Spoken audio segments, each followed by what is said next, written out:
Hello दोस्तों, तो कैसे हैं आप लोग? आई होप आप सभी अच्छे होंगे, अच्छा कर रहे होंगे। तो दोस्तों, एक सवाल है कि क्या जनरल कैटेगरी के लिए जो अटेम्प्ट्स थी यूपीएससी की उसको 6 से घटाकर 2 कर देनी चाहिए? क्या यूपीएससी ये करने वाली है या फिर इस पे आपकी क्या राय है? ज़रूर बताएं कमेंट में। कारण क्या है, ऐसी चर्चाएं यूपीएससी की गलियारों में इन दिनों काफ़ी देखने को मिल रही है। बस जनरल कैटेगरी के लिए नहीं बल्कि अदर कैटेगरी के लिए भी ये जो अटेम्प्ट्स है उसमें रिडक्शन किया जाएगा। पर आइए हम लोग बात करते हैं कि ये मुद्दा क्या है। तो UPSC chairman first time live आने वाले थे सीएससी एस्पेरेंट्स के लिए। तो ये इंटरेक्शन फर्स्ट टाइम होने वाला था। तो इन्होंने अपने एक्स हैंडल्स पे लिखा भी है कि excited to host the first ever UPSC virtual town hall as parents across India can engage with me directly on 1 October 2025, 12 to 1 p.m. live on DD News YouTube. Submit question via email or ask live using Ask Chairman UPSC और UPSC 100 years और UPSC और Doordarshan new one. तो आप देख सकते हैं कि इन्होंने क्लियरली मेंशन किया है यहाँ पे कि ये फर्स्ट टाइम लाइव इंटरेक्शन करने वाले हैं सीएससी स्टूडेंट के साथ। अगर किसी को भी कोई क्वेश्चन है वो पूछ सकते हैं इन सब हैशटैग से और लाइव आ सकते हैं डीडी न्यूज़ पे, इनको लाइव देख सकते हैं जो भी क्वेश्चन है related to UPSC exams and anything, तो वो अपना डाउट्स क्लियर कर सकते हैं। यूपीएससी के चेयरमैन के द्वारा लिया गया ये काफ़ी अच्छा इनिशिएटिव था जिससे स्टूडेंट को काफ़ी लाभ मिलने वाला था।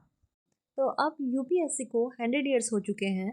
तो जो हमारे एक्स डायरेक्टर थे संजीव चोपड़ा यूपीएससी के, इनका कहना है कि अब जब 100 years हो गए हैं तो हमें कुछ रिफॉर्म्स भी लाना चाहिए। यानी कि जो पहले लिमिट्स जो थे वो मतलब अटेम्प्ट्स के जो लिमिट्स थे वो काफ़ी ज़्यादा थे, तो अब उसको उसमें रिडक्शन करना चाहिए। उसमें आपको बस अब 2 ही अटेम्प्ट मिलेगा। तो इसका क्या कैलकुलेशन है वो भी इन्होंने ऐसा नहीं बोल दिया कि बस आपको 2 मिलेगा, उसका भी एक रूल है, एक फार्मूला पे लेके आए हैं। तो वो अब हम जानेंगे इस वीडियो में। साथ ही इन्होंने एक और बात कही है, civil servants are not celebrities, young officer should not avoid excessive self promotion on social media. यानी कि इनका सीधा सीधा कहना है, अगर आप कोई सिविल सर्वेंट है तो आप कोई सेलिब्रिटी नहीं है। आप अपना जो भी पोस्ट डाल रहे हैं सोशल मीडिया पे, अपना जो प्रमोशन कर रहे हैं ये ना करें, क्योंकि आपका जो आप आज कर रहे हैं और आप क्या पोस्ट किए हैं वो कभी भी आके बैकफायर कर सकता है, ये आपके लिए हानिकारक होगा। और अगर ये बात संजीव चोपड़ा यानी कि एक्स डायरेक्टर ऑफ यूपीएससी ने कहा है तो ये ऑफकोर्स मान्य होगा, तभी इन्होंने कुछ कहा है। आपको बता दूं कि यूपीएससी की जो स्थापना हुई है भारत में 1926 में हुई है। इससे पहले जो भी सिविल सर्विस का एग्ज़ाम होता था वो लंदन में होता था। तो 1926 में पीएससी के स्थापना के बाद से एग्ज़ाम यहाँ पे कंडक्ट होने लगे हैं। तो अब जो है इसका 100 साल पूरा होने वाला है जो कि 1 अक्टूबर से मान्य हो गया है। तो अब हम बात करते हैं। तो आईएएस ऑफिसर जो कि संजीव चोपड़ा जो कि 1985 के दशक में थे, उन्होंने बहुत अच्छा अच्छा काम किया हुआ था। और वो लबासना में भी काफ़ी डायरेक्टर थे, एज अ प्रेस्टिजियस पोस्ट में थे वो काफ़ी। तो अगर हम बात करें, उन्होंने यहाँ प्रतिभा सेतु की बात की है। उन्होंने कहा है कि क्यों ज़रूरी है कि हर जो भी मतलब एस्पेरेंट्स हैं उनका प्रोफेशनली अगर देखा जाए तो उनको स्टेबल होना ज़रूरी है ताकि वो अपना ड्रीम अच्छे से कंप्लीट कर पाए, फुलफिल कर पाए। तो ये जो अटेम्प्ट्स का रिडक्शन हो रहा है ये बहुत बड़ा मुद्दा बन चुका है यूपीएससी सीएससी स्टूडेंट्स के लिए ऑल ओवर द इंडिया में। तो आइए जानते हैं क्या है। तो इन्होंने कहा है कि हर किसी कैंडिडेट्स को 2 बार प्रीलिम्स के लिए मौका मिलेगा। अगर आप 2 बार क्वालिफाई नहीं करते हैं तो फर्दरमोर आपको और ऑप्शन नहीं मिलेगा।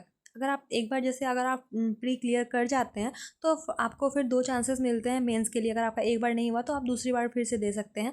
और अगर आपका फिर नहीं हुआ तो आप दूसरी बार मेंस में प्री में अटैम्प्ट कर सकते हैं। और फिर आपका हो गया तो फिर आप उसके लिए 2 बार आपको चांसेस मिलेगा, एक बार मेंस के लिए, फिर दूसरी बार आप मेंस दे सकते हैं। बट आपका अगर 2 बार प्री में नहीं होता है तो आप आगे कुछ और देखें। ऐसा बहुत बार देखा गया है कि जो भी स्टूडेंट्स होते हैं वो 32 साल तक अपना पूरा प्रिपरेशन करते हैं और आगे जाके वो डिमोटिवेट हो जाते हैं, किसी और क्षेत्र में आगे नहीं निकल पाते हैं।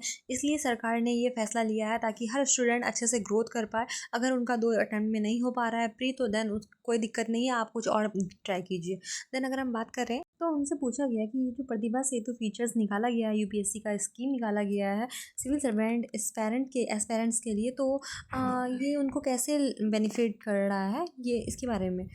तो उनका कहना है कि प्रतिभा सेतु उन स्टूडेंट के लिए है जिन्होंने अपना प्री दिया, मेंस क्वालिफाई कर गए और इंटरव्यू दिया बट इंटरव्यू हो नहीं पाया किसी कारण से और मेरिट लिस्ट में नहीं आ पाए। तो इसका लाभ उन सबको मिलेगा जिन लोगों ने अपना प्री मेंस लिखा है और मेंस लिखने के बाद इंटरव्यू तक गए हैं। उन स्टूडेंट्स को अगर वहाँ पे यूपीएससी में नहीं हो रहा है तो और भी अदर मिनिस्ट्रीज़ है उसमें उसको मतलब उन लोगों को जॉब मिल सकती है। तो ये उनके लिए अपॉर्चुनिटी है, अच्छी अपॉर्चुनिटी है।